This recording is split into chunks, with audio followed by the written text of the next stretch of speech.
Welcome to Dispatches from Shed Quarters in mid-conversation about the Patriots getting smashed on Saturday. Not that I really care. I don't follow sports much anyways, but... The fact that it happened. It's all over the news. I got Facebook friends that are cheering in the streets.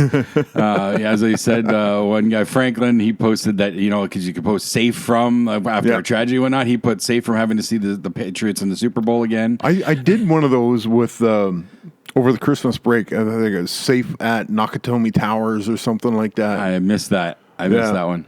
It was somebody a friend of mine had posted a picture about shots fired at Nakatomi Towers. I saw that so many times over the Christmas break. Oh no! And I went, I can just imagine people are just like, if they're not aware of what is going on, they're like, what's going on? Another mass shooting in the States. I showed that headline to Crystal. I'm like, look, another shooting in the States. And she didn't get it. She had no idea. If you're not a geek, that would fly right over your head. For the most fast. part, yes. So for the most part, yes. But yeah, Patriots are out. That's like, there's got to be so many people on suicide watch right now because they're like, the Patriots in the playoffs is like death and taxes. Tom Brady's probably on suicide watch. I would think so. Oh, then again, he can just go back to Giselle Munchin. Giselle, and I'm sure she'll console him. I'm not shedding too many tears for Tom Brady. No, absolutely not. He'll go back to his super hot supermodel wife and sleep on their bed of just millions and millions of dollars. Yeah, I'm not too worried about poor old Tom Brady. I'm sure he'll bounce back. Yeah, this might be his last season because they've been saying that for 3 years. Yeah, but I think it was because every time he got into the playoffs and made a Super Bowl run, he could say, maybe I got one more year in me. But now they're knocked out, he just might go like, fuck it. I'm going to take my deflated balls and go home. Well,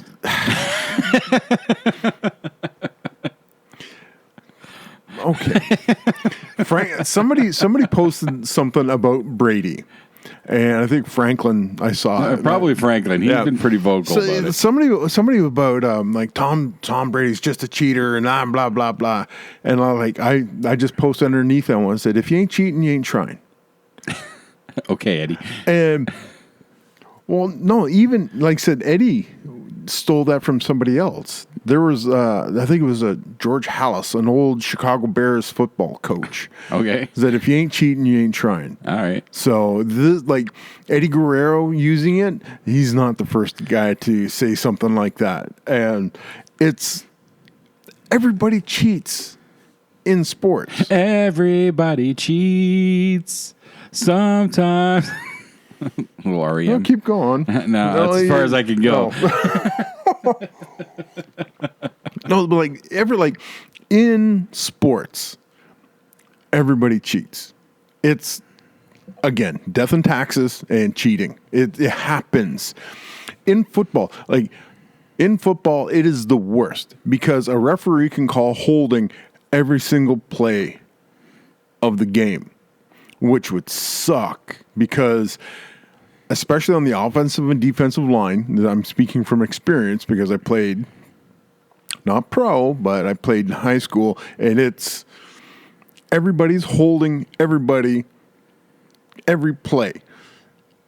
Now, it all depends on how flagrant you are at holding the dude, or if a ref sees it, or if you've pissed off a referee to the point where he's going to, all right, you had your fun. Now I got to put the band hammer down on you because it's just everybody cheats. It's just a matter of when you get caught. That's the thing. That's sports. Yeah. Because the whole idea of sports is to win, right? Yeah. So you want to take every advantage that you can get to ensure that your team wins. Mm-hmm. Is it morally correct? No, no, obviously not. But so when it comes to performance enhancing drugs and stuff like that, that's where I kind of get fuzzy about the cheating part of that because not everybody can or does do performance enhancing drugs. Right. Like if you're on the field and everybody's clean, everybody's holding on to you, so like you see, you're going to bump a dude or you're going to hook a dude in hockey and stuff like this. Everybody cheats. It happens all the time. But when it comes down to like performance enhancing drugs, that's where I draw the line, because you're not equal with everybody else on the field. If everybody is doing drugs, great. I'm not saying everybody's not doing drugs right now, but like a lot of drug tests are actually considered intelligence tests. So that's, if you're going to get popped for PEDs, it's because you screwed up and you didn't take your masks, your masking agents, or you knew a test was coming up and you didn't cycle accordingly. Mm-hmm. That's the intelligence parts of... Yeah, because they don't do random, right? They don't spring it on them suddenly, do they? They say they do, but it's just a matter of they can't just randomly show up at your door like surprise, because if they do, it's only going to be at best a piss test. To get a real accurate test, they need blood. And they can't just randomly come up and start taking pints of blood out of you. They ring the doorbell. You open the door. They punch you in the face, wipe your lip, and gotcha. Run away. So you said you open up the door and the doctor just jabs a needle into your arm and like starts pulling it out into a bucket. And I just no, they can't do that. To get blood, you have to sign.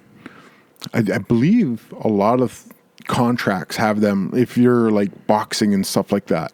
If you want to make sure your opponent is clean, you can put that in where you have to have a blood test. Okay. And that's how you can tell for sure. Like urine tests can be beaten very easily, even with the new technology that they have for testing and stuff like that. Whatever they think they can detect, they said there's other people that have already built 3 things that are designed to mask the drug that you're trying to test for. Sure. And they're always making new drugs. So it's just like computers and technology. Yeah. You know, they want to make it secure, but there's, for every new security measure they come up with, somebody's already working to break it. Oh, absolutely. Like there's no way to get ahead of somebody that wants to cheat and exploit the system. Mm-hmm. So whatever you think you're ahead of the game, you're actually 2 steps back. So what's the matter? My glasses are a little... I didn't mean to make you cry already. You're not. Are you disappointed in the state of sports now? No. Absolutely not. Not surprised by the state of sports? No, absolutely not. If you want pure sport, just absolute pure sport, you would have to go down to the younger ages and watch the kids, like even younger teenagers are starting to get ultra competitive when it comes to sports. If you have to get down like Timbit hockey and Timbit soccer and stuff like that, that's when you just sit on the side and goes, oh, it's so cute. You get a little... And then the parents start fighting. And the fucking parents. If there was a way to ban parents from sporting events or put them in like an airtight, soundproof box, that would be... optimal. Keep the parents in the penalty box. Oh my God. I've seen it happen dozens of times. Like my brother played travel hockey when he was growing up. So we would go all over the place. And there's the hockey, the myth of the hockey mom and the hockey dad is 100% true. You watch these people behave and yell in the stands. Oh, that's a penalty. My precious has been hooked unnecessarily. And I'm just like, bitch. I've seen it a few times. Yeah. When Landon went through his stint of playing hockey, I would take him to a couple games, and there were some parents down the line that were getting a little too rambunctious. Yeah, they some of those parents, they just take it a little too far. I watched the video. It was what I like about this part of the year is all the year-end videos that you get for like a wrapping up of the stuff. There was a video of sports bloopers and fails and stuff like this. For the year or for the decade? I keep seeing one that's top 100 for the decade. I haven't watched it yet, but it's like constantly on my feed. Yeah, I think this one was just like a year-end wrap-up one. Okay. But I think I've seen the one that you're talking about. They're like a TSN. Yeah. This one had talking about fan freakouts and parent freakouts in the stands, and they showed this. There was a little league game, baseball. Umpire made a call. Somebody in the stands, oh, what are you doing? You can't call strikes on my... Well, that wasn't a strike. The umpire stood up, looked at the person, said, be quiet. This is your last warning. Fuck you. You can't tell me what to do. He said, you're fucking a terrible umpire. The umpire goes, all right, and left. Left the game. And everybody's going like, what's going on? The kids are going like, we wanted to play. And I get the kids want to play. Let the kids play.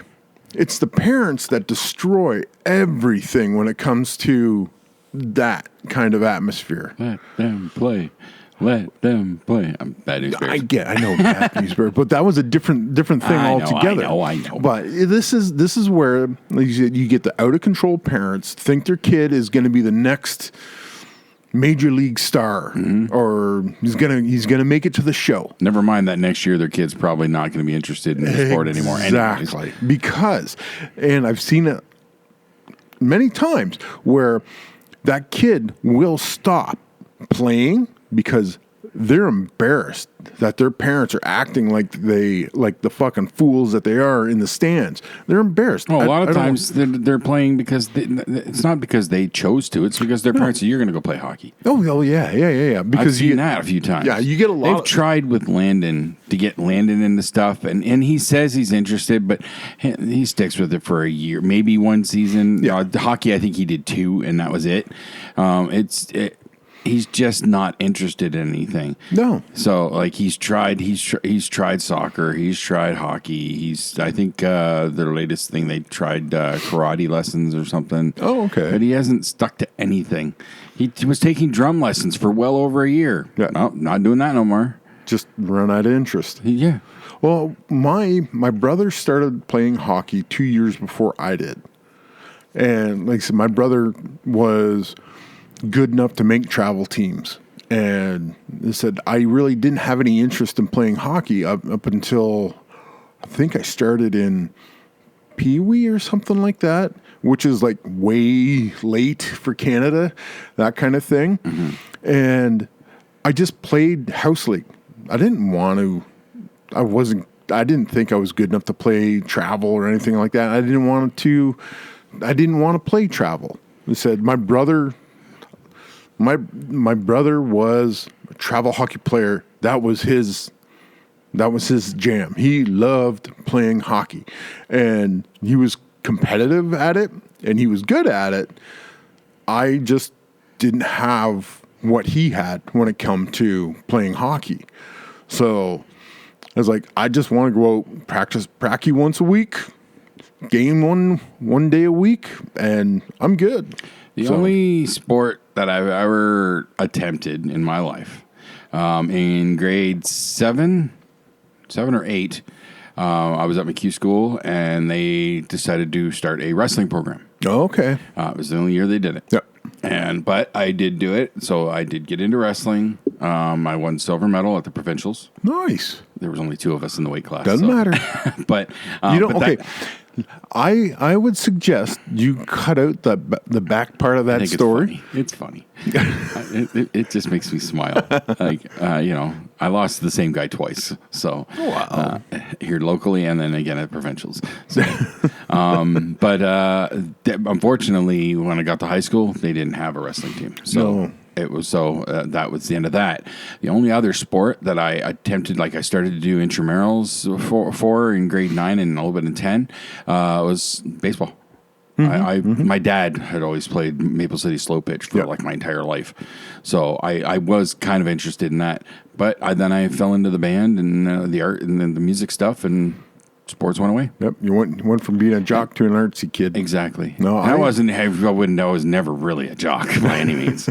But I've toyed with the idea for years. Every once in a while, I'm thinking maybe I should look at joining a rec softball team. Like that is a horrible idea. I after getting to know some people who still play and whatnot, and hearing stories. Yeah, no, absolutely not. Yeah, I did the exact same thing that you did because I played baseball, I played hockey, I played football in high school. Like, I played sports, not super competitive, but I did my share of winning. And when I got into the factory, there was a bunch of guys, and they said, "Oh yeah, we're gonna get a rec league softball team together. You want to come play?" I went, "Is it for fun, or are you guys gonna be competitive?" "Oh no, it's gonna be fun. Gonna be like just bullshit." That first pitch, first game, it was like the competitive was on. I went, "Nope." Yeah, I've seen that many times and heard those stories. Yeah, rec leagues are almost more competitive. Than the others. So, that's why I've never really followed them. A lot of the rec leagues are really bad because you play each other so often, and there's only like 3 or 4 teams, kind of thing. Right? And the chirping is intense, and you just. Like, I don't want to. My brother asked me the one time. My brother played. He was really, really into softball, and he was moving up in divisions. And when you move up into divisions, that's when it gets like you're getting into money tournaments, and the competition is like scary good. And he goes, "Hey, did you want to come out and play? We're having." I'm like, No, not at all. It doesn't interest me in the least. He goes, "Well, we need some people." I said, "Find some other people because I have no interest in playing competitive, air quote, competitive, non-competitive softball." You remember Dan White, right? Yes. Okay. Yes. So when I hung out with him on a regular basis, because we've lost touch over the years, he was playing Maple City slow pitch, like local slow pitch, and I'd hear his stories all the time, crazy tournaments in Niagara Falls, shit like that.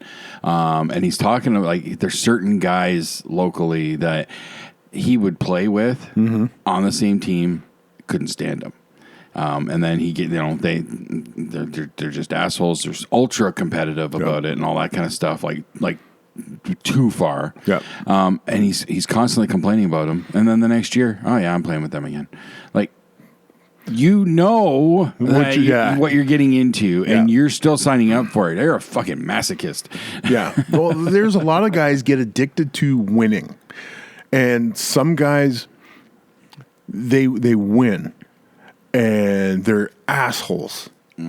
But if you like winning, you deal with the assholes to get that W. That would be tough. Yeah, that's you really gotta like winning, and you really gotta like that sport that you're playing in, because whoever is that asshole is going to be an asshole a lot. I talk a big game, but I'm not a violent person in general. I just don't have it in me to really get into a fight. Yeah. Okay, I've never been pushed to that level, really. But I feel like if I were to get on a baseball team and there's one guy in particular, I met him a couple of times. Yeah, he's a fucking asshole. If I were on the team with him or on the opposite team, it doesn't matter.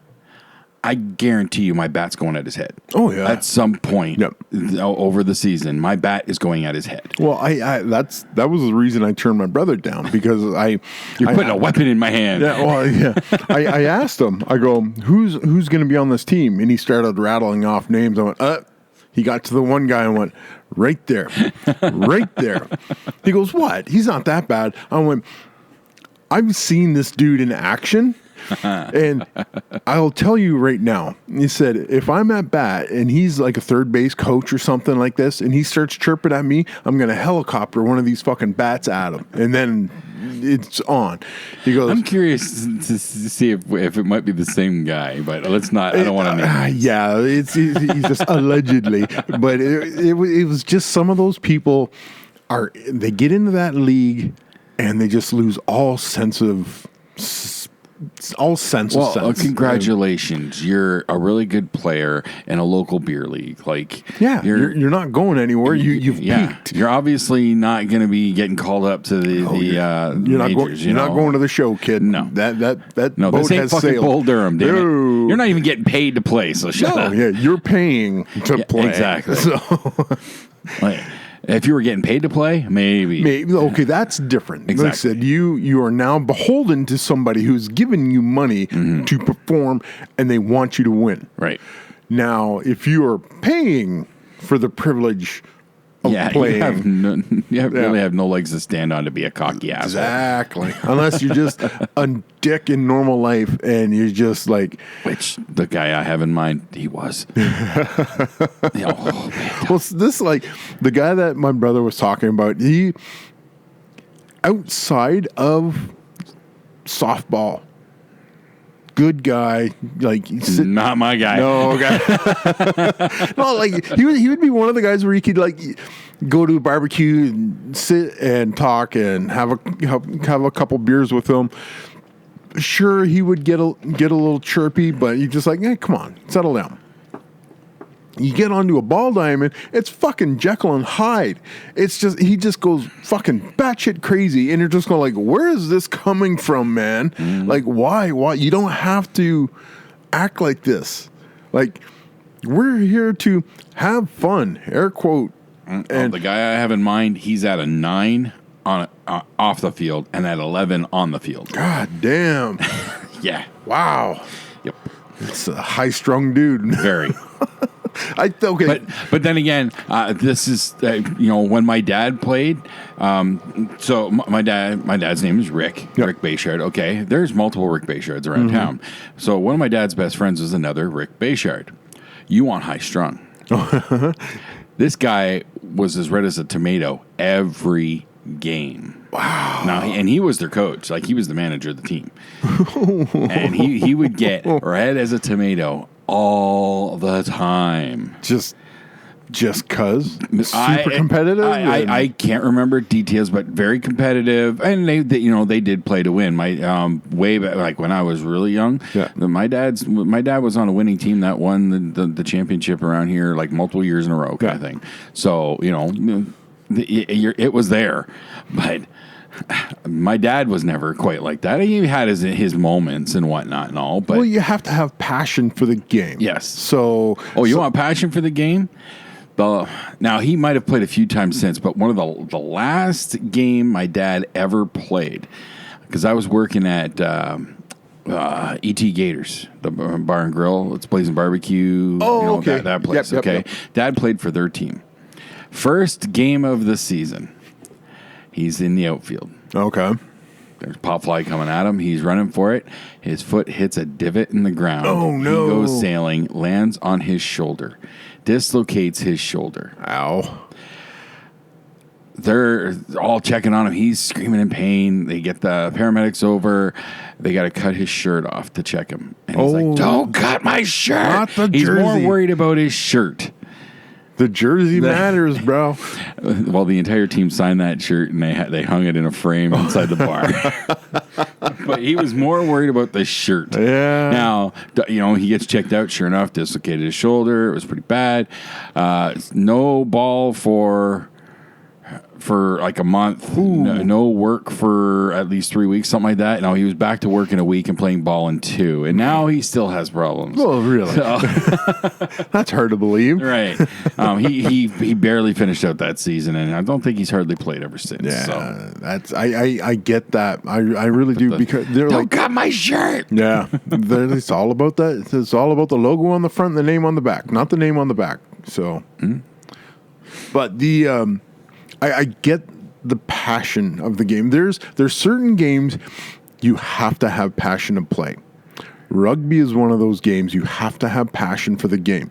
If you are not 100% committed to that game, you're going to get hurt badly. And you're going to be a detriment on the field to your teammates because you're not 100% committed to that game. And then somebody else is going to get hurt. And like I said, I quit because I lost my passion for it because I started to slow down. I started to get hurt. I couldn't play at 100% like everybody else was. I'm becoming a detriment on this field. So I had to quit. And everybody goes, well, you should come back. Like I said, we're all getting a little bit older. And went, you're still way better than me. And I can't keep up with you guys. See, I think having passion for a sport. It's not just... That same thing doesn't just apply to sports. It applies to acting, arts, that kind of thing too. Crossing that border, wrestling. Okay, if a guy's passionate about it, obviously he's going to go farther in the business, that sort of thing. Mm-hmm. You're going to be more successful and you're going to have more longevity. But like my theater work, I'm passionate about doing more stuff on the stage. Yes, but I've seen people where they're just there because they're there. Somebody's friend got them in, kind of thing. Yeah. And I'm here because I did. They're not really trying. They're not putting much effort into it. All that sort of thing. And you've seen it in acting. You've seen it in some movies and stuff too. Somebody mailing in a performance. They're just there for the paycheck. Yeah. And that's sad, but it's noticeable. If the passion's there, the work is there, and you see it. You can really tell. Absolutely. I agree wholeheartedly. Like you bring up wrestling and stuff like that. I've been guilty of it myself. Of you get the notification, okay, we're going to go here, you're going to be working with this guy. It's just like, I don't want to do that because, it's either going to be hurt, you're like a painful experience, or it's just going to be you can't drag a good performance out of somebody no matter how hard you try. Mm-hmm. Now, there's some people, there's very few people that I look forward to wrestling. And some of those people share the same passion for wrestling that I do. Mm-hmm. And you can tell because when we get in there, it's a different level of wrestling. We're not great by any stretch of the imagination, but what you have been watching goes up a notch when we step into the ring, kind of thing, because we have a passion for the sport of wrestling, and it shows because you want to put on the best performance that you can, and you want to entertain everybody the best you can. And there's a lot of people just like, oh, fuck them, I'm already paid. It's like, no, then don't be here. Yeah. There's just some people that just the crowd can see it. Oh yeah. Crowd feels that too. Especially if you have a solid following of a crowd, you can tell when they will look at certain matches, and that's when there's a big rush at the concession stand. And then you're going like, well, where's everybody going? They're talking to themselves, or they're fucking with their phones, or something that they're not doing. They're not engaged in. They're not watching the wrestling match that they paid their money to come see. They're ignoring you. Like that guy at All Elite Wrestling, was it the pay-per-view or something, where there was a guy just filming the whole fucking thing from the front row with his phone? Yeah. That pissed me off to see that. I know. You texted me and you were like vehemently angry with this guy for just holding up his phone. Your front row. Enjoy the fucking show. It's like concert. We've talked about this at concert. People recording concerts. Nobody's going to watch that video. If I took any picture, I might have taken one picture when we went and saw John 5. Yes. That experience is all right here in my head. I still live it through my memories. Like, that was an awesome experience. That was And I agree wholeheartedly. and I just brought to mind because I kept hearing about it. Zombie has a new album coming out, and John 5 did do the guitar for it. Nice. Yeah, Good. it's coming out sometime this year. Excellent. Well, And John 5 is anxious for it. He said he's heard it. It's awesome. Yeah, well, John 5 is Zombie's guitar guy. I know he floated around a bit. So, and when he was going off to do a solo, I didn't know if Zombie Cult pulled him back or not. Yeah. So. Oh, yeah. Okay. Like I said, when Zombie does his stuff, John 5, Gingerfish, and what's the bass player's name? Fuck. I can't remember. Damn it. But that's his band. John 5 is his guitar player. Okay. And if Zombie's off doing something, John 5 will go, I don't have to sit at home and do nothing. Nope. He did his solo album. John 5 and the Monsters. And then we'll tour with this. And we're like, come back, please. Yes. Yeah. Oh, good. That was so good. It was an awesome experience. For that dude needs a bigger venue. Just a little bit bigger. I don't know what kind of places around. Well, that would suit, so I can't. Where we went to go see him, Rum Runners. Yep. On the back side of the building is a London Music Hall. Okay.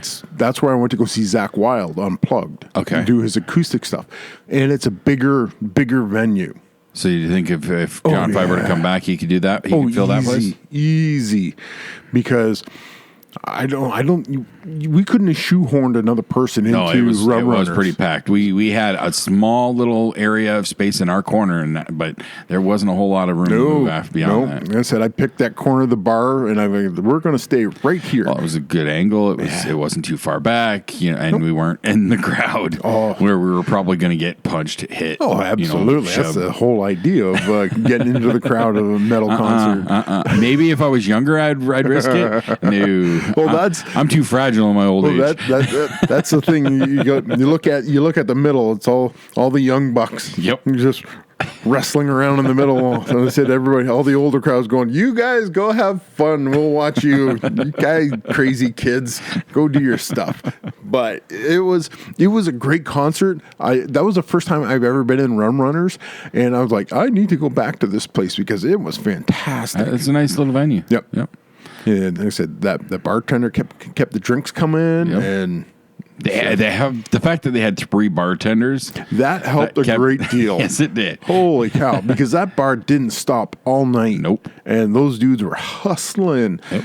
And I got no bad things to say about Rum Runners. That experience to go see John 5 there was just like, again, being my first experience in a setting like that, it was awesome. Yeah, it really was. Makes me want more. Yeah. As I said, I've been keeping an eye on the London Music Hall website, see if there's anything that would be interesting to us. Sure.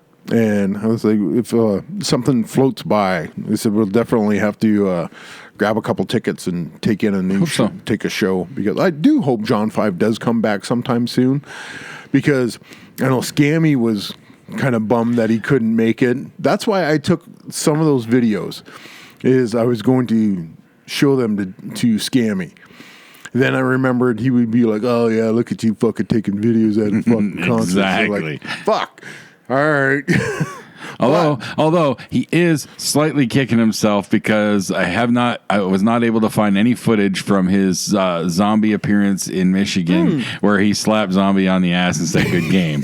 He's hoping there was footage. I thought I'd found something, but you can't quite make anything out. So, well, he was. We went to go see Jason Bonham, John Bonham, the guy with the drummer from Led Zeppelin, his son. He did a 2-night gig at the Coliseum in Caesars in Windsor. Okay. They were doing Led Zeppelin 1 and 2 the first night, and 3 and 4 the next night. We went 3 and 4. He had tickets, fucking amazing. We were 10 rows center. Wow. And we're just like, this is so fucking awesome. And this is at one point in time, I pulled out my phone to take a picture, and he fucking slapped my hand. I go, what? He goes, put your fucking phone away. All right, fucking. A little bit later, I look over and there's him holding up his phone. He said, yo, really? He goes, don't fucking worry about what I'm doing. Do as I say, not as I do. That's about it. That's all. You bastard. But that was a fantastic concert too. More live music. I need more live music that's why I've always had the desire to live in Toronto, just for the amount of live music that they get there. Mm-hmm. I said Chatham. It does have a few places, but just some of it's just not the quality of. No. I get where we're at. We're not going to pull major acts in. Like we would either have to go to Detroit or Toronto to get a good maybe a major. London, but even then that's even London's kind of a stretch. The last big name band I went to go see in London was Godsmack with Volbeat. Okay. And Godsmack was fantastic. Me and Scamahorn went. That's the second time I've seen Godsmack live. Put on a hell of a show. They get on stage and just go, and it was a really great show. Volbeat, his set was way too long. I've heard the name. I don't think I've heard The Warrior. You've heard a couple of his songs. Okay, as in one of those. I've heard the song. I just didn't realize that it is. That's okay. what it is. And we're listening to. He's up there playing, and we're going like, all right, you played your hit. We played the other. You played the other song that we kind of know. Everything else is starting to sound exactly the same. Like get off the stage kind of thing. I can remember when Bon Jovi was breaking out, Slippery When Wet album. Yep. My dad took my sister to see them at, I think it was Joe Louis Arena. Oh, wow. Okay. Their opener was Ted Nugent. What? That was their opener. Or special guest, something like that. okay. Ted Nugent was there anyways. Dad said Nugent sounded awesome, but Bon Jovi sounded horrible. Really? Yep. That's what my dad says to this day. Nugent was awesome. Bon Jovi sounded horrible. Well, that's like Scamahorn and I went to Toronto to go see Van Halen. Cool and the Gang opened for Van Halen. Yeah, I did the exact same thing. What? Yeah. Oh, yeah. He called me up. He goes, "Hey, you want to go to a concert?" Sure. He goes, "We're going to go see Van Halen." I went, "All right." He goes, "Okay, this might sound weird." Might sound weird, but Kool and the Gang is opening. I went, Kool and the Gang. What the? He goes, yeah. He goes, oh, all right. So we go to Toronto. Great seats. The stage is massive. It's the Air Canada Centre. It goes from one side of the arena to the other side. Holy fuck. This is like Van Halen setup.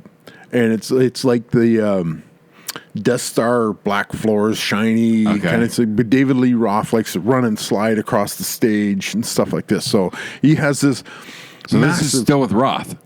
Yeah. Oh, okay. This is way back in the day. No. This was recently when they reformed. Oh, that's right. Yeah, I forgot that happened. 5-6 years ago. I forgot that Roth hooked back up with them for a bit. Yeah. When they started to realize we're running out of money. So, massive stage. Kool and the Gang takes the stage. They have a full brass section. They have, there must have been 15 people on that stage playing music, and they were fucking awesome. And we're going Kool and the Gang? Fuck yeah. Who knew?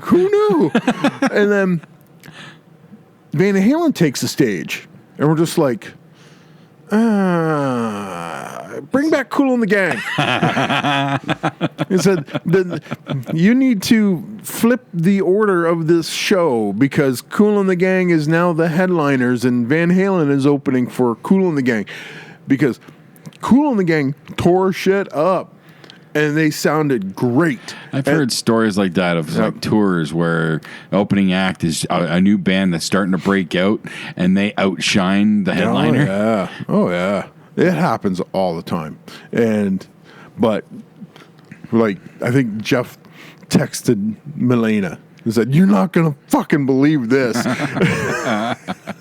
She's like, "What? Cool in the Gang?" I was like, "All right, this is like." I think on the weight of that, I think I have a couple Cool in the Gang vinyls in my collection. And all of a sudden, just throw it on. Just, yeah, this is cool. This is great. Start discoing and oh yeah, but I just like did not expect this at all, and it was just such a kick-ass show. It was like, I did you get your money's worth? I did. There you go. Because they're on top of Cool in the Gang. Me and Scammy were in line to get a beer. And we take a step, and I feel something underfoot. I went, oh, I look down. There's a T-shirt on the floor. Oh. I bend down, pick it up, and I'm looking around. I hold it up. Nobody's claiming it. I look at it. It's, what was it? I think it was the tour, like one of the tour shirts. And I'm just like, nobody, Bueller? Jeff goes, it's yours. All right. Was it your size? No. But it was Mag's size. There you go. So look what I got you, honey. I love you. She goes, what? You didn't buy me that. I went, no. Somebody else did. And they dropped it and lost it.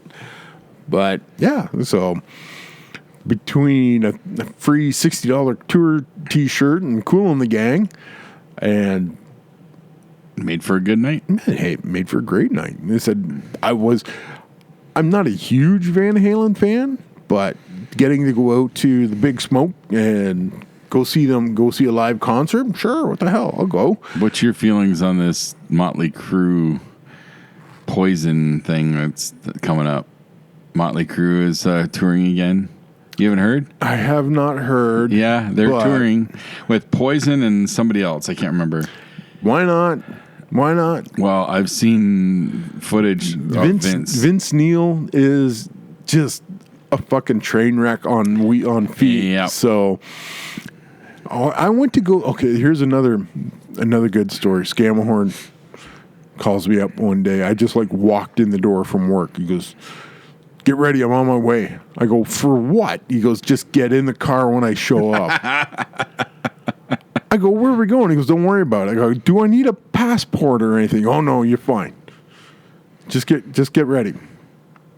So I was like, okay, like, I literally just walked in the door from work. I go, Mags, yeah, Scammy's on his way. He's taking me someplace. Where are you going? I have no idea. Oh, do you need a passport? He says no. So, so we ended up going to Labatt Center in London. Motley Crue was playing. So he had two tickets. Whoever was going to go with him bailed. So he called me up. You want to go? No, he didn't even ask me that. He could just get in the fucking car. Okay. And we get there. I think it was, Joe Perry Project and Airborne. Two bands. We didn't bother to go down later, so we stayed on the concourse and we had a bunch of drinks. Motley Crue's getting ready to hit the stage, so we grabbed 2 fresh drinks. We got our tickets in our mouths and we walked to the thing because we're down on the floor. We're in the pit. So we walk over, there's our tickets. They went, oh, no alcohol on the floor. We went, what? Yes, the band insists there's no alcohol on the floor. We're just like we're holding 2. The band's probably half cut themselves. Exactly, what the hell's their problem? Exactly. So we're each holding 2 fresh double Jack Daniels and Cokes. And we're just like, nope, down the hatch. So we ended up getting like 8 rows from the front of the stage. That you remember. That we remember. We were like 8 rows from where Nikki Sixx was playing. And we're just like, oh, this is so cool. And we almost got into like 3 fights. And it was just, like so much fun. This one dude. Well, the story, if Scammy shows up and says, get in the car, you listen. Oh, yeah. Oh, absolutely. Because you know it's going to be a great night. We're standing there, we're watching the show, having a good time, and there's this dude standing in front of us, and he's got these 2 chicks with him, and they're dancing away. All of a sudden, this dude kind of fucking shoves his ass back towards Jeff, trying to fucking bump him out of the way. Just does it twice. Jeff goes, bam! 2 hands this dude in the back. And this guy spins around. And me and Scammy are looking at him like, yeah, go ahead. Make your next step, son. The 2 girls jump around. They grab this dude and they go, please don't kill him. It's like, well, he needs to go away. And they're like, okay. So it was fun. Jeff has the worst luck when it comes to concerts because he's a magnet. He is an absolute magnet. You think it's for his former profession? There's just I don't know. An aura. I don't know. It just when we've gone out here in town, some of his that's different because some of his former clients are out and about. But he went out with his one daughter. Shit happened. We gone out to different concerts. Shit happened. He goes, every fucking time I go out to a concert, something happens. Like I said, the last one we went to, when we went to go see Godsmack, there was this dude, he was fucking drunk, and he's climbing up the seats to get to a higher level. Well, he almost falls on Jeff. And Jeff's like, motherfucker. Like, oh, sorry, man. Like this. Scamahorn looks down. The dude's phone is on the floor. Jeff goes, whoop, puts it in his pocket. We leave the concert. Jeff goes, oh, let's go check this out. Poop, it's unlocked. Holy fuck. Unlocked. So now this dude's getting just a barrage of text messages. Hey, man, where you at? Scammy goes, I'm just getting a blowjob in the fucking men's locker room right now. What?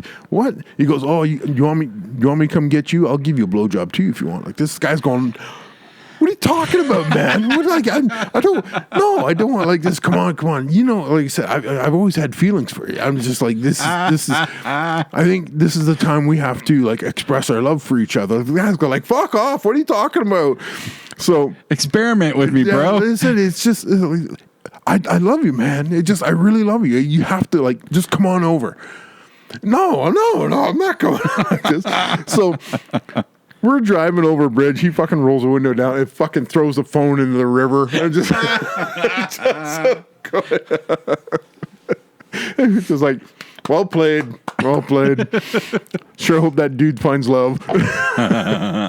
He goes, well, I laid the groundwork down for him. He should be all right. There you go. Yep. He just unlocked the side of his friend. He never knew it was there. Oh, his Facebook was wide open. I think Scammy made an update. He goes, yeah, I feel I've been lying about myself for all these years. I definitely have to take a step out of the closet. I have to be true to myself. This kind of, it's like, wow. It's just he can be evil. Oh, absolutely. Absolutely. But it's a good kind of evil when you're on his side. As long as you're on his side. That's another moral of the story. Stay on his good side. That's right. So he's going to find out I'm telling these stories. He's going to be like, what the fuck? Well, you should have come on to tell your side. Exactly. So we've given you many opportunities. Yep. So how's the new year been treating you? I don't know. It's so far same old. Is it a new year? Because I can't tell. Yes, 2020. Sure. Okay, I'll take your word for it. Have you been I've adopted a new strategy, new mental strategy. Okay. It's all about getting them W's. I did see that. I did. I haven't seen your post. So you're getting those W's. Gotta get Good them for W's. And it is a really good mental exercise for me to take stock of what's going on in my life, like, and actually seriously look for the wins, the W's of the day. Every day, not every day is going to be shit. No. You know, you should be able to find a W somewhere. Yes. So it's a good way for me to take stock of what's going on and push the positivity forward a little bit, trying to get away from what last year was and get into a new mindset. And I said, in that direction, I said the biggest hurdle that I've had was getting that MRI situation dealt with. And I said, going to Sarnia, they have it's called an open gauge MRI. I said, I faced that claustrophobia demon that I didn't even realize I had until I was like wrapped up tighter than in a blanket and then shoved into an MRI tube, and it felt like I was being a cork and being put in a bottle. That's when I said, doing on the 3rd, going in and actually laying down on that table and getting rolled into the MRI tube and not freaking out was just like, okay, I'm over something that was really holding me back from being able to take steps to deal with my health. But you did say that you were upset by that experience. Oh, absolutely. Absolutely I was. It was the experience in Chatham was just the feeling of claustrophobia. That's not even what I'm talking about. What you said last night. You were angry. I was angry about the results or the lack of results, because comic book nerd, I fully expected my latent mutant abilities to be drawn out of me in the MRI. Yeah, happens all the time. I fully expected to develop like Magneto powers, and I haven't yet. Have you tried today? Try right now. No. Damn it. Maybe next time. Maybe. No. Tell him turn it up. Give me a little more of that juice. But it was getting in there. And have you ever had like the hearing test where they put the headphones on you and you got to listen for the beeps? The only time I've ever done that, maybe when I was a kid, but Walmart used to have a hearing place there, and they had the test there. That's the extent of what I ever did for that. This is like the polar opposite, whereas they put the headphones on you and all you can hear is beeps, because it's so goddamn loud in that thing. I'm saying it's loud. That's saying something because I'm deaf as fuck. And they said they put the headphones on me, and the MRI tech, she goes, "We're putting these on you to help you with the sound. As soon as you put these on me, I'm going to be deaf. I'm not going to be able to hear a thing." Roll me into that tube, was like, whoa, this shit's loud. I was like, I wonder what one of the mere mortals would be. Mere mortals. But it was a trip, and said I managed to relax and almost fell asleep. So that was my worry when I tried that float therapy. Like, I've only done it once, but I've always wanted to have that experience, the sensory deprivation thing, but I didn't know. Like, I've never felt that I was claustrophobic, but I've also never really been put into too many situations to find out. Mm-hmm. So I wasn't sure how I was going to take it. No, I once I got in, I got adjusted. I did shut the door and everything, and no, I passed out. I know I fell asleep during it. So, yeah, I at least know I don't have that. I don't have to worry about that. Yeah, I actually got a gift certificate for Christmas for the float place. I do want to do it again. I do definitely want to go back. They have a pod, but they also have a room. Yes, a part of their new facility. Yeah. I did see that article. And the room is the one that is really intriguing to me because it's supposed to be even bigger. So you won't be able to touch the sides accidentally. Mm-hmm. So that is the one that I want to get into because I also I have a sauna treatment. So you go like a half hour in the sauna, then you jump into the tank. I did that once before, and I'm like, this is the way to go. Yeah? Yeah. So... See, when I did it the day we left to go on the cruise. So just to kickstart relaxation and all that. Loved it. And I don't know when, but I'm hoping to do it again this year. Probably again just before we do a vacation. We're just not sure what we're doing just yet. Yeah. I know Crystal wants to try and do a New York trip late in the year, but we'll see how things go. They did add something with the float therapy, the halo therapy room or the salt room.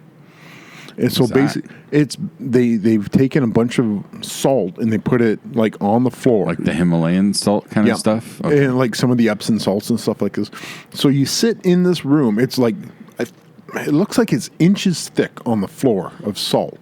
So you're sitting on the anti-gravity lawn chairs, and you're just breathing in all the salt air, and it's like warm and. Like this is supposed to be very good for respiratory illnesses and stuff like that.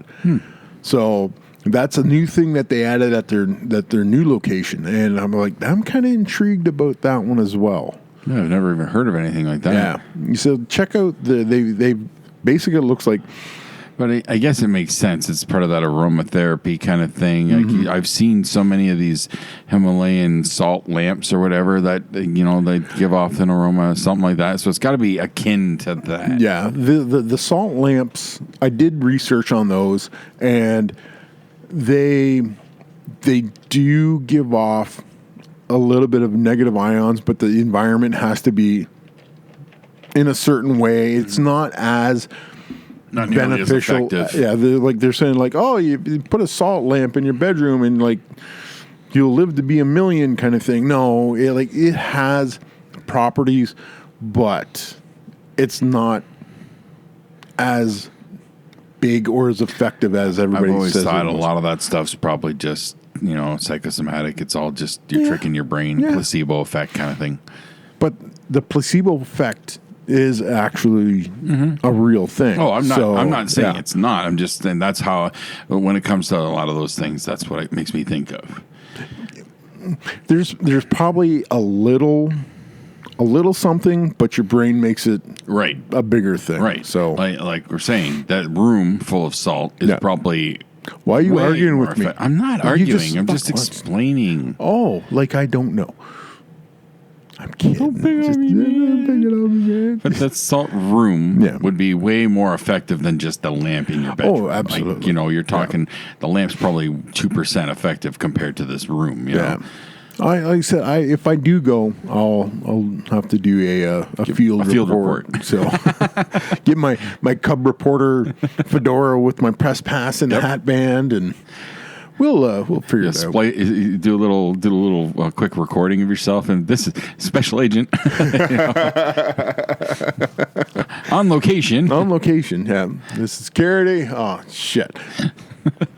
Yeah. Well, they said I definitely have to do that again. I like that doing stuff like that. Exploring different homeopathic, I'm not naive enough to know crystal therapy cures cancer. No, it does not.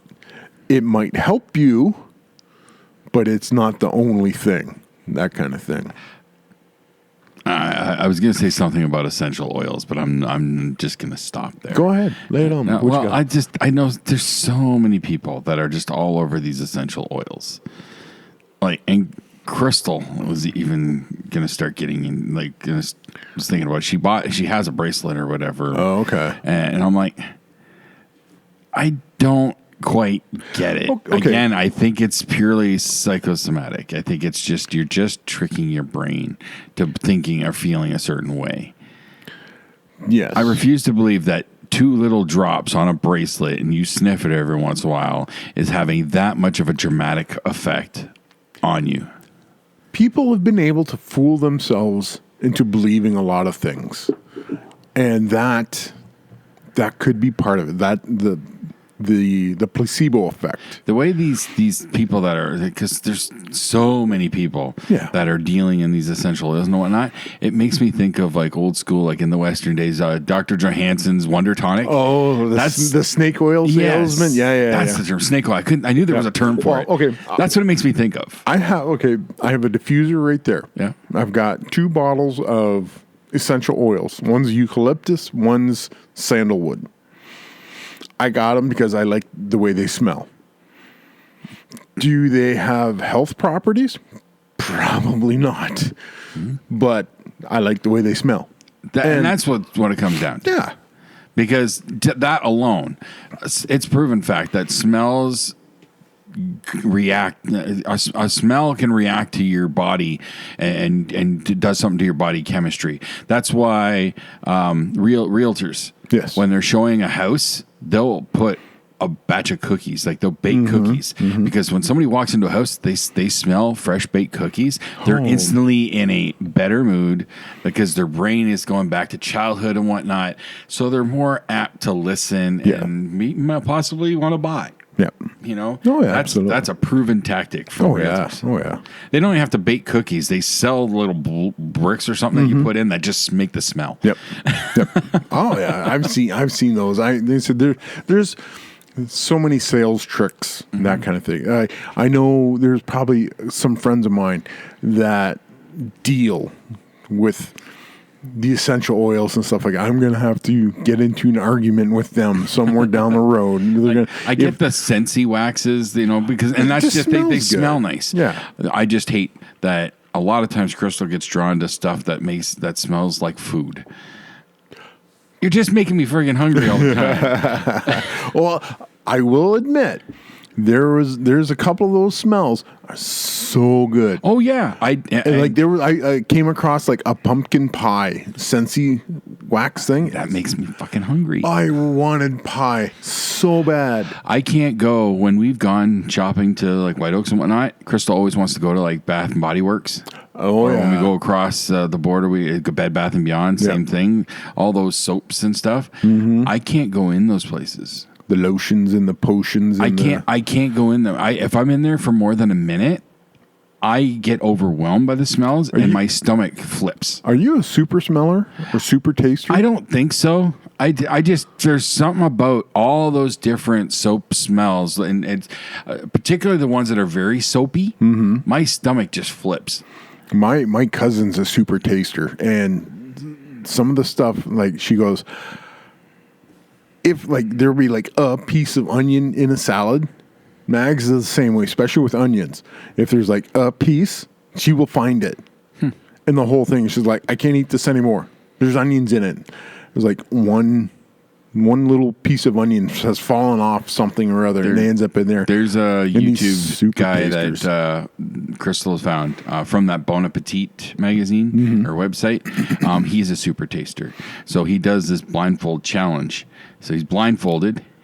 They give him a dish, and it's like from another celebrity chef or from a famous restaurant or something like that. And so he can feel it, he can smell it, he can taste it. And then he has to try and recreate it. Oh. And he gets 2 chances to experience it. So the first time, and then then he'll go and try his first attempt at making it. Yep. And then the next day he gets to taste it one more time, and then he can try and make it one more time. And then he can make a final product, and then they grade him on how close he is with the ingredients, how close he is with his technique, and so on. And I pretty sure he's batting an over 80%. Damn. And he's done at least 6 of them. Wow. And I'm pretty sure he's probably averaging over 80%. Holy cow. Yeah, it's pretty amazing. But and he gets into like there was one. There was a specific cheese, and I've never even heard of Red Leicester cheese. No, I've never heard of it either. Apparently, it's some sort of weird offshoot of cheddar. And so he was just going with a cheddar or something like that, but it was Red Leicester, and that was the only thing of the sauce part that was throwing him off was that one cheese. So picked everything else. Like you have to get this super obscure ingredient, and they show him when he goes to the grocery store, and he actually saw Red Leicester. What the heck is that? Like it was one of the few cheeses he didn't even know what it was. Wow! And he looked at it. He had it in his hand at one point. And he put it back. But it's amazing to me that he can do it and be so damn close. Huh? Yeah. Okay, we're gonna have to check that one out. Yeah, that's kind of cool. I can't remember exactly what they call it, but I know it's from the Bon Appetit website. Okay. It's pretty neat. That's talent. That is talent. He's got a super palate. Yeah, that's pretty cool.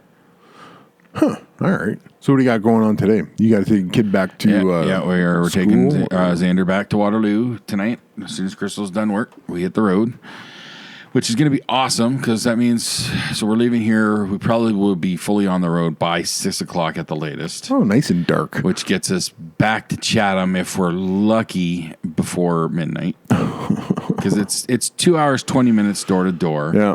Time to unload and whatnot. We're supposed to meet Tally because Tally left a few things behind that he couldn't take with him on the train. Okay. But he can take, now that he doesn't have his luggage, he'll be able to take with him from Waterloo back to Toronto. Yeah. So he's supposed to meet us.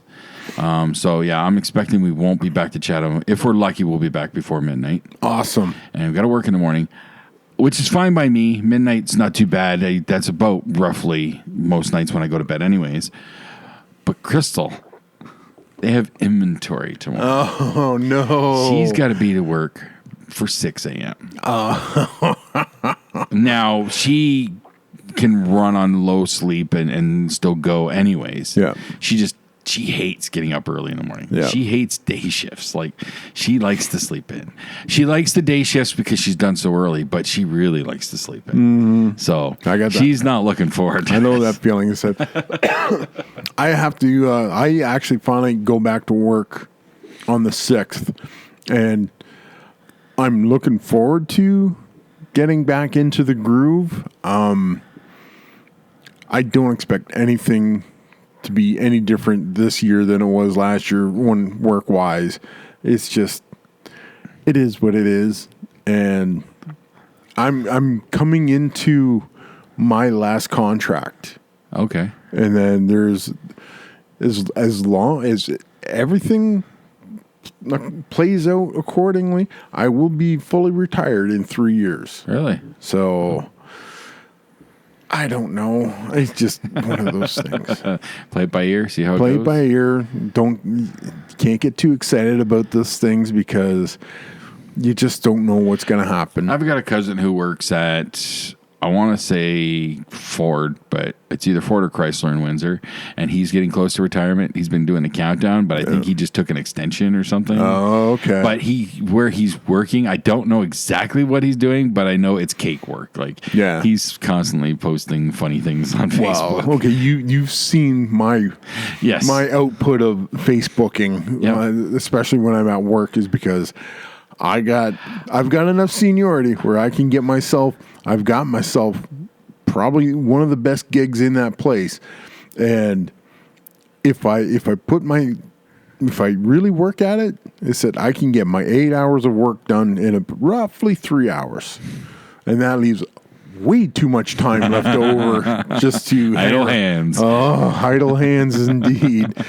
But, well, my cousin has posted pictures of like, oh, here I am. Here's my work for the day, and he's on the roof.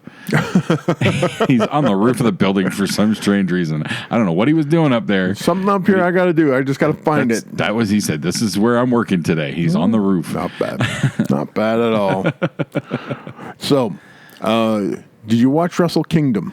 New Japan Pro Wrestling's Wrestle Kingdom. Yeah, I knew we were going to get there. So for that one, we're about to have our one listener turnout. Yeah, we'll. Like I said, we're probably going to wind up the show with the we have wrestling to talk about it. Yeah, it's a major event. It was a 2-night event. Yes, I did manage to get night 2 in before coming here today. So I know. I kind of skimmed through. I wasn't able to see the English commentary for some strange reason, but it doesn't matter. It's the ring work that I'm worried about anyways. Yeah, day one, they drew 40,000 people to the Tokyo Dome. Okay. Day 2, they drew 30,000. Oh, wow. But that is like 70,000 people over a 2-day period. That's still not any numbers to be sad about by any means. No. That's still huge. Absolutely huge numbers. Day 1, what was your favorite match in day 1? Probably it's a. I'm going to go Osprey Hiromu. Think so? Yes. Just something about I can watch those guys go all day long. Now, many of the matches were awesome, and it is a very, very close race for me to pick that. Mm-hmm. But you put me on the spot. I'm going to say Hiromu and Osprey. Osprey. My favorite match from day 1 was Tetsuya Naito versus Jay White. That's my number 2 for the Intercontinental, just because the implications of that match were so huge, and the whole idea of there was the Double Gold Dash weekend. Now, Jay White was the New Japan Pro Wrestling Intercontinental Champion. Mm-hmm. Tetsuya Naito was wrestling him for that belt. The stipulation was whoever wins the Intercontinental title that on day 1 faces the champion, whoever that may be, on day 2. Now, we say whoever that may be because in the main event of day 1, you have Kazuchika Okada. He was the New Japan Pro Wrestling heavyweight champion facing Kota Ibushi. Now, everybody and their dog expected Kota Ibushi to win that match. Mm-hmm. And Okada bested him. And beat him well. Now, we tell you that to tell you this. Naito ends up beating Jay White for the Intercontinental title. Which he had not been able to do all year. And they fought, what, three times? 3 times. Like I said, there was a history. Jay White had Naito's number. No matter what Naito tried to do, Jay White had the answer. Jay White Gato. Yeah.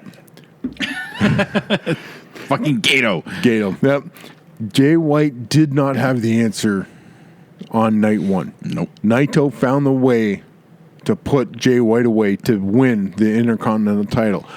At a great cost, though. Yes. Jay White targeted Naito's left knee to the point where it was questionable if Naito was going to be able to even finish the match with Jay White, let alone be able to compete the next night for the championship, for the heavyweight championship. Mm-hmm. Now, the story of Tetsuya Naito goes back a long while for New Japan. He was pegged at being one of the next big stars, and then he wasn't. The fans turned on him. There's video of Tetsuya Naito losing a match and walking back to the dressing room in a silent arena. Really? Really. Is this during his Stardust Warrior gimmick? Yep. Okay. So this is a full arena. They played the clip of this unaltered.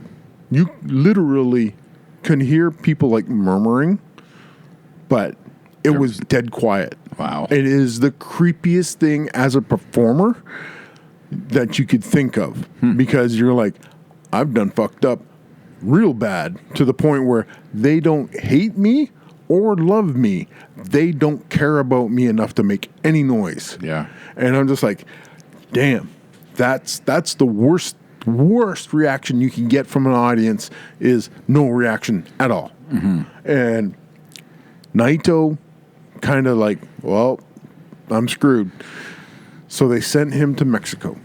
And that's when he developed the Los Ingobernables persona. Yep. Comes back and he starts whipping ass. And the fans go like, we like you again. And he's like, I don't fucking care. Yep. He doesn't care about anything other than winning. Other than winning and the rest of his LIJ stablemates. Yep. So Tetsuya Naito with his bad left leg hobbles into night 2. Oh, yeah, Kazuchika Okada beats Kota Ibushi. Yep. And you can hear fanboys around the world crying and gnashing of the teeth and wringing of hands. And no, the Golden Star was should have been Ibushi's time. It should have been like he deserves it. No. So nobody deserves anything. No. You earn everything. So Kota's good. Ibushi has that. He's got that Triple Crown title, like that tag where he's the only man to have won. He also the 3 major tournaments. He also has a like, bad reputation of disappearing. Right. And that is not something you want your New Japan heavyweight champion. Then again, he's also, he's never been tied to anything. Like, he's always been on his own. He's a freelancer. He's got his friends, sure. Like, he was him and Kenny are close and all that. But he's never been, so he's never been tied down anywhere. No. And he goes wherever he wants. He does what he wants. You could also say he's not very loyal. Probably, if you say he's not tied down to anything, he's not loyal to a promotion. And New Japan is all about our stars. We made our stars. And if you aren't going to respect that or be part of that, you might be in the mix, but you ain't going to win them when it counts. So Naito goes and sets New Japan on fire with his new stable and starts selling merch like it's going out of style. The commentator said it on night 1. Naito is the most popular wrestler on the New Japan roster, period. Absolutely. It's like Kazuchika Okada, his legacy is cemented in history. There's no denying how good Kazuchika Okada is. He is the best wrestler on the planet right now. Bar none. I don't argue that. So, Kazuchika Okada faces Tetsuya Naito on day 2 of the main event of Wrestle Kingdom Day 2, Double Gold Dash.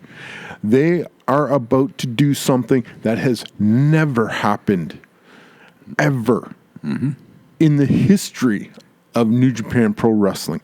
They're about to combine the heavyweight title and the Intercontinental title.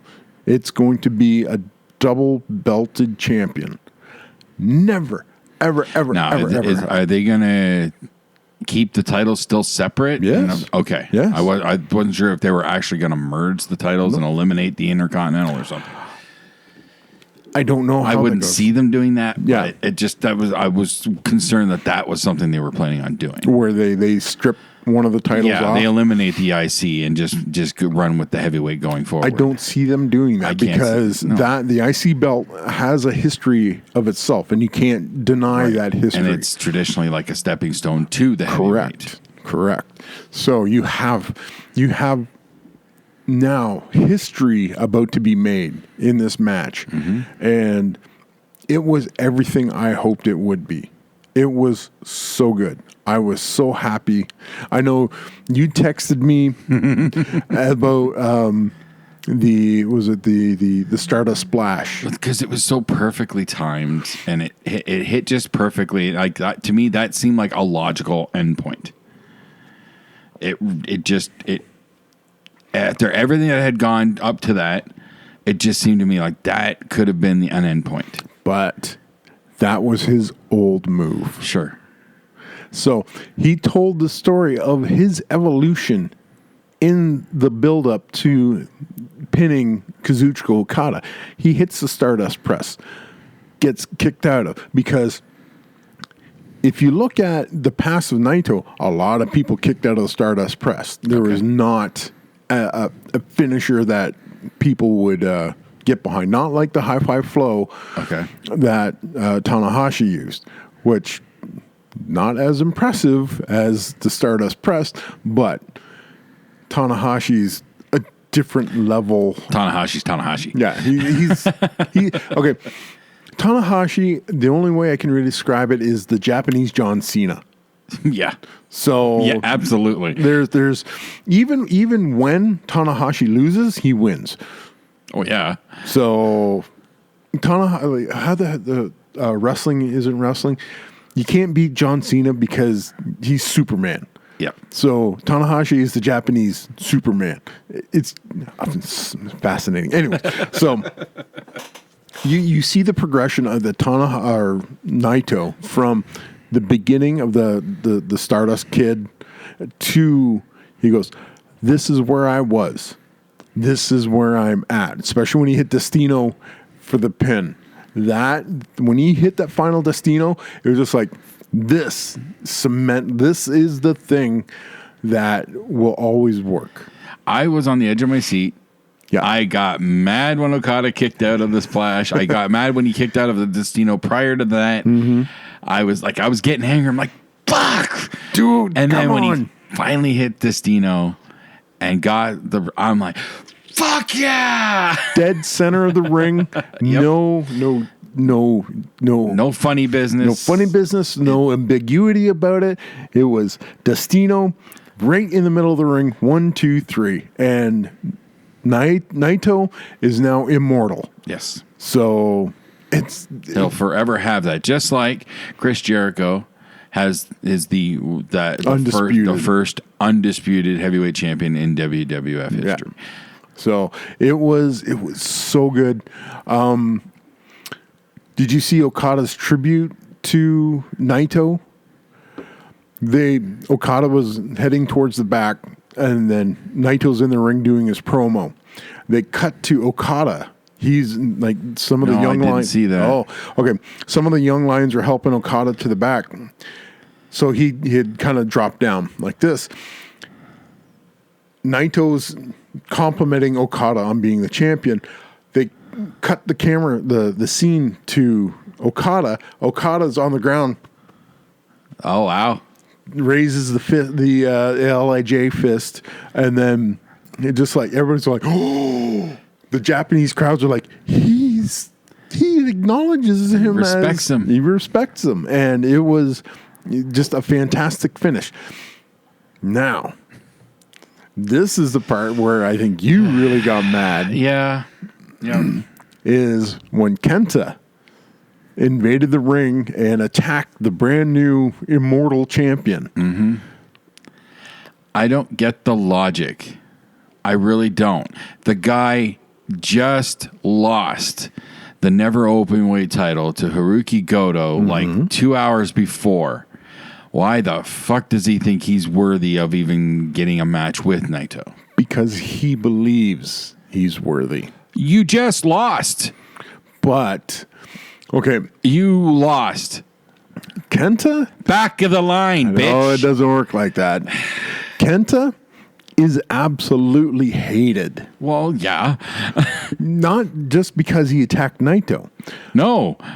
But he's hated. Since he came back to New Japan, he's been hated. He's never been in New Japan. He's not a New Japan guy. Oh, I thought he did have a brief... No? Okay. No. I thought he had a very brief run way back when. Okay. Kenta was an All Japan pro wrestling guy and a pro wrestling Noah guy. Then he went to WWE. Then he comes back to Japan. Your name is Hideo. Yeah. He comes back to Japan and walks into New Japan and demands, look at me. I'm a superstar. And they're going, you're in the wrong promotion. You need to go back to where you came from. And he's like, no. That's why he joined Bullet Club, And he is the most hated heel in New Japan right now. I actually the Haruki Goto Kenta match was awesome, and I've been a fan of Goto for a long time. He definitely underrated. Like you said, but he's never been able to reach the top.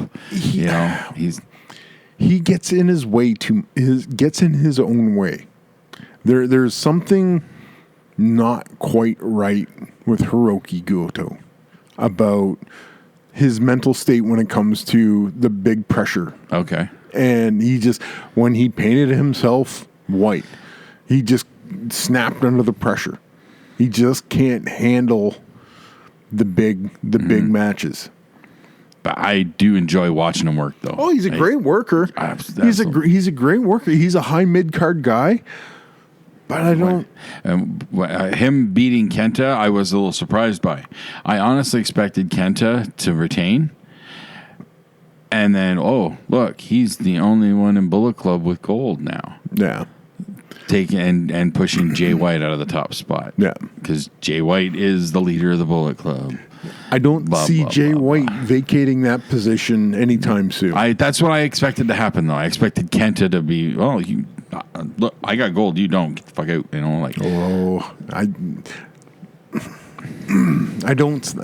I really have a hard time believing that would even I kind of get this feeling, though, that Bullet Club isn't quite the same anymore. No. Because you've got Jay White and Gato doing their thing over here. And then you've got Fale, the Rogue General, and everybody else over here. Like, I don't see them interacting very much. Not too often, but that was actually when the Elite was in Bullet Club. That's how they behaved as well. Right. So now you're getting a faction inside a faction, which is it's the Wolfpack in the NWO. It's par for the course for that, like for New Japan to do stuff like that. So, yeah. All in all, in the retirement match for Liger, really, really good. Yeah. Do you think it was Liger's decision for Hiromu to get the pin? Absolutely. Is that like his choice to who he's passing the baton to? Absolutely. It was like it is. The Japanese grandfather handing off to the next rising star. He made a great choice. Absolutely, yeah. So. But then Taguchi getting the other pin. Yep. So that was student pinning teacher. Okay. For that one. So the entire way they handled Liger's retirement. So classy and perfect when you got to see the Demon Liger make his appearance earlier in the year when he got pushed.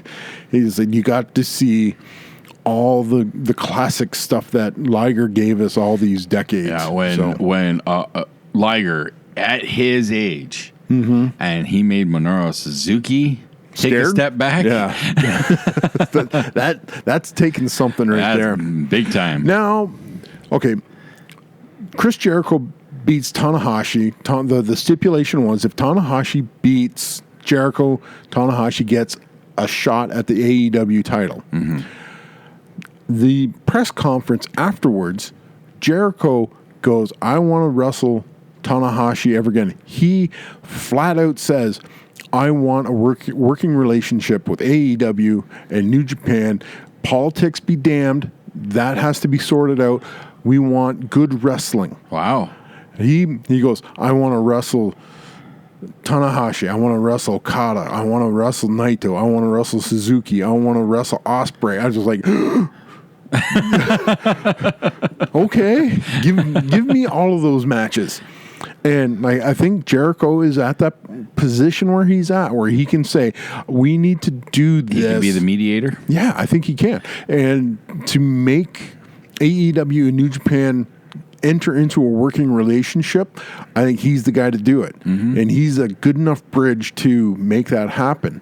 And they're going to make so much money if they work together. Absolutely. And they're going to put on amazing shows. And you're going to see the thing I think the Elite is missing is New Japan competition. Very much so. So They're trying so hard to give exposure to new stars, up and comers, that they're not that good. There's not enough of them that are ready for that kind of spotlight. No. They're not quite there. They look good, and they look interesting, but we haven't seen enough good work out of them. Correct. To really feel like, okay, yeah, this is the next generation. Absolutely. Kind of thing. I agree. 100%. I'm curious about a lot of the talent. I'm curious about a couple of the storylines they have building, but yeah, AEW. Like I am a fan. I'm still in, but I'm a little concerned. Things are getting a little muddy. Their thinness in their roster has exposed them, and they desperately need to beef up the level of competition, because when Cody has taken himself out of the title contention for Jericho's title, that leaves Kenny Omega, and Omega's just doesn't seem to be wanting to make that. They're so desperate to make themselves not get over or seem like the people that I'm starting a promotion, I'm going to put the belt on me, just like every other wrestling Jarrett. Yeah, just like every other wrestling promoter on the planet. They're so desperate to say, look, we're not going to do that, where they actually have to do that, because Jericho's fine as a champion, but he's also 50 years old. Yes. So if you take Omega and you now make him your star, sure, Jim Cornette is going to shit all over your product, but there's nothing you can do about that. But you will now have a young, athletic, good-looking champion, just like Okada. So, who's got a pedigree of amazing matches. Like, I can't take anything away from Jericho's career, but he ain't Kenny Omega. No. So, when you look Jericho can still go. Not to the level that he used to. No. You look at Jericho's matches, it's a lot of smoke and mirrors. Yes. Man. Oh, absolutely. So I've seen through it. Yeah. I've seen it. I've been following Jericho's career since WCW, which is not too far into his career. Like, prior to that, he had his stint in Japan and Calgary, of course, and Mexico, and then ECW, which I think I might have saw one match from his ECW days with Lance Storm. Yep. Thrill Seekers. Yeah, but it wasn't until WCW where Jericho, and I was hooked instantly with Jericho. Well, because he was new and different, particularly when he was getting frustrated. Reading his first autobiography was really eye-opening to that whole situation, because it's when he got frustrated with how he was being handled. So he took it upon himself. Fine, you don't want to push me, I'm going to push myself. And he starts making fun of the Goldberg entrance, and everything else is now history. He just... I was in love with every step of that. I was along for that ride. The Ralphus and the Jerichoholic Ninja, his security team. Yeah. Like, come on. No one else has done anything nobody like had, that. Nobody had even thought to do something like that. Make fun of the champion like that. Yep. And in such an indirect way, where there's no way Jericho was going to... He found every single opponent he has faced, he takes their thing and twists it. Yeah. Dean Malenko, the man of 1,000 holes. Yeah, well, I'm the man of 1,004 holes. Then he listed him. And he listed him. That was an amazing episode. Taking Juventud Guerrero's mask. Then he goes to WWF. Oh, yeah. That his first appearance going toe-to-toe with The Rock on the microphone. And you can say what you will, he held his own. Oh, The Rock absolutely. got his shots. The Rock is The Rock. Yeah. And The Rock was white hot at this point. It's almost impossible to take The Rock down on a microphone. The best you can hope for is a draw. Yeah. And in my opinion, that was a draw. Yeah. Jericho was on fire, and it wasn't just Jericho from WCW. This was Y2J. Mm-hmm. This is the beginning of the Y2J era. That's the Jericho that Jericho wanted to be in WCW, but was not allowed to be. Him with the fucking top knot, his hair sticking on the top of his head, looks so ridiculous. Yep. But he fucking strutted like a rock star. Yep. Damn it! Yep. And the only reason he had to take that top knot out was because Vince McMahon lost his mind and threatened to cut it off with a pair of scissors. So and I just actually brought this conversation up with the boys like 2 weeks ago. I still remember Jericho hit one of the most devastating drop kicks I've ever seen in the business. And it wasn't to the head, it wasn't to the back or leg or anything. No, he drop kicked Kane in the thumb. That's some pinpoint accuracy right there. Kane, he was in a feud with Kane. Yeah. Kane had the choke slam. He had broken Kane's hand like a few weeks before. Okay. So when they finally had their match, Kane had a cast on, and Kane was like up against the ropes, and Jericho drop kicked his thumb. I'm like, makes sense. who thinks of that? You would have to, like you said, that makes perfect sense. So you target the targeting the body weapon. part, yeah. So that's a great idea. No, So- Jericho, I love that Jericho's in a position right now where he can make those kind of weird demands. Yep. And it almost could come true. Mm-hmm. It's just a matter of can they get together and see He the can value. at least get them sitting down at a table together. Yeah. They both have to be able to see the value of working together instead of against each other. Mm-hmm. So it's just a matter of like putting the egos aside a little bit. And a large portion of it's going to be on New Japan's side. They're upset again of the loyalty thing. Yes. They were upset by how things played out. Yes. And you can't fault them for it entirely and all, but these guys did what they felt was right for their careers. Yeah. So you can't hold that against them either. No, there's the hurt feelings of like New Japan management has to be taken into consideration. They're like, we gave you the ball and you fucking went home with it, kind of thing. So like, we can't trust you. So they got burned. Well, a truckload of money that you're going to make makes for a pretty good salve on that burn. Yeah. Millions of dollars is a good way to... Because New Japan's fighting hard to get their foothold in the States. They're doing more and more shows over here. Yep.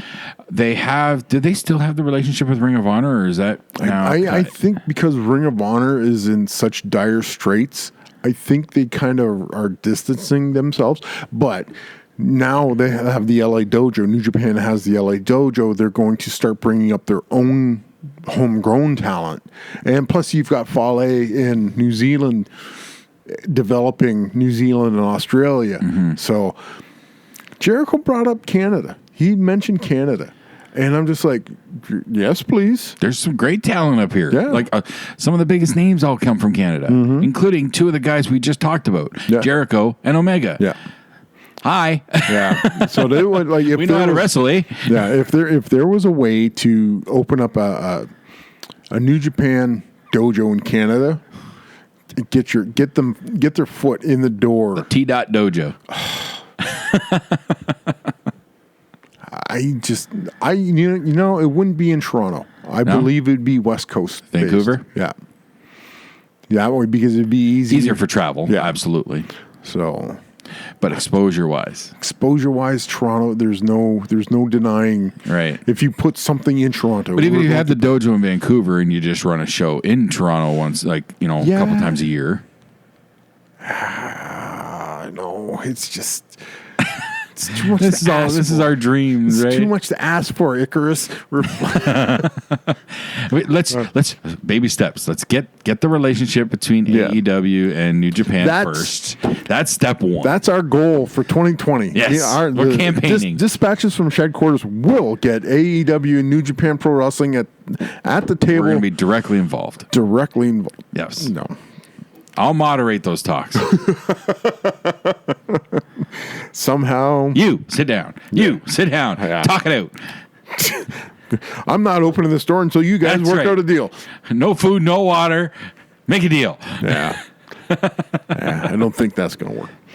Anyways. Okada. You want to wrestle a Megan again, right? Yeah. Okay, do it. Right now. Do it. Go on. I want to see. All right, let's get out of here. All right, fine then. Right. Be that way. You got something else you want to talk about? You got something going on? I did have things in mind, but like whatever. We'll save it for another time. What? Like what? No, it's what? We're ending the show. What do you want? No. What? No. I'll Say save it for next time. What? There might not be a next time. Don't say that. Don't ever say that, man. Oh, okay. Don't hurt my feelings like that. Mind you, next time, if I have my way, because it'll be a week from today. Oh yeah. And I may be in rough shape if I have my way. Do tell. My birthday. Oh, my work Christmas party is on my birthday. You're going to be so hungover. That's my plan. It doesn't usually happen though, but because my wife gets drinking, and then I feel like my brain just thinks, all right, I got to take care of this. Fuck it. But I'm tempted to say fuck it this year because it is my birthday. There you go. Fuck it. So let her take care of you for a change. That ain't gonna happen. We're both gonna be falling down drunk. There you go. Take a cab home. Well, I got back up there. No, I'm not worried. Oh, you do? Oh, Tom Leatherdale will be there. Oh, okay. He don't drink, so. Oh, even better. Yeah, I'm officially declaring he's going to be my DD. He doesn't even know this yet. It's on tape.